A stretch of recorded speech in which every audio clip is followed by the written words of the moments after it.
Hey, what's going on, folks? So some of y'all wanted my chili recipe. I think I made a video earlier in the year of this chili that I made before, but this is a different version. Now, in full disclosure, this is my version of Cowboy Kent Rollins Cowboy chili. This is where I got the basic recipe, but I've changed it. I've added, my little things to it to kind of make it my own. Kent's chili is really good, okay? But I didn't want to, go around and say, hey, this is my chili. No, it's Cowboy Kent. It's his chili recipe. But like I said, I changed it up a little bit to make it mine. So I can comfortably say, this is my version of this chili. And I'll post all the ingredients below and how I threw it together. But here are the main things that I did to make it mine. He uses 2 pounds of beef. I used 1 pound of ground beef, and I used 1 pound of hot Tennesse Pride breakfast sausage. Okay.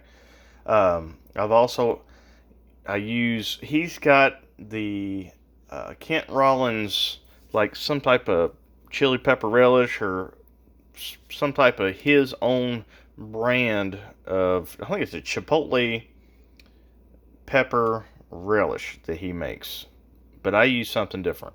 This is the relish that I use. It's the Famous Dave's signature spicy relish, and I use kind of close to half a jar, maybe a little bit less, but if you used exactly half a jar, it wouldn't hurt it. And the only reason why I use this is because every time I go to make chili, I don't have time to order Cowboy Kent stuff.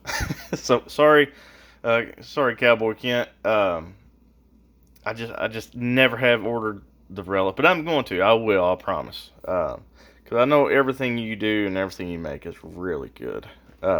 Also, I add brown sugar to my recipe, and there was one more thing. Oh yeah, half a can of beer. And instead of using 1 can of water, I use 1.5 cans of water to the chili, because I like my chili a little bit, not soupy, but not stick in the mouth either. Sometimes I like stick in the mouth. It depends if I have club crackers. So, but that's the chili. And there was one other thing. He uses oregano powder. I used the flakes. He also uses garlic paste, and I actually used the garlic cloves.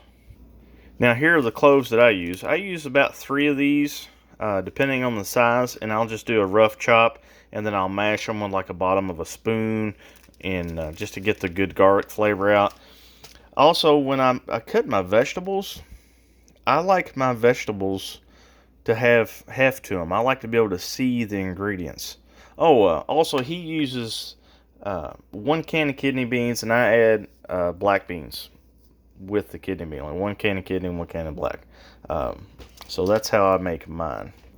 Also, after the 40 minutes to 45 minutes the chili has finished cooking is when I'll go back and add my little bit of cinnamon, the brown sugar, and the half a can of beer. I'll add that at the last, stir it in really good, and bring it back to a good simmer, and then I will let that simmer for another 30 minutes.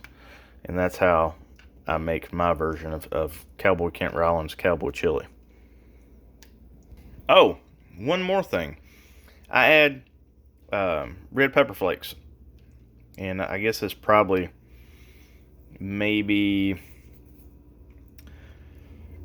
a quarter of a tablespoon. Maybe. I just shake it. And so yeah, maybe about a quarter tablespoon of red pepper flakes.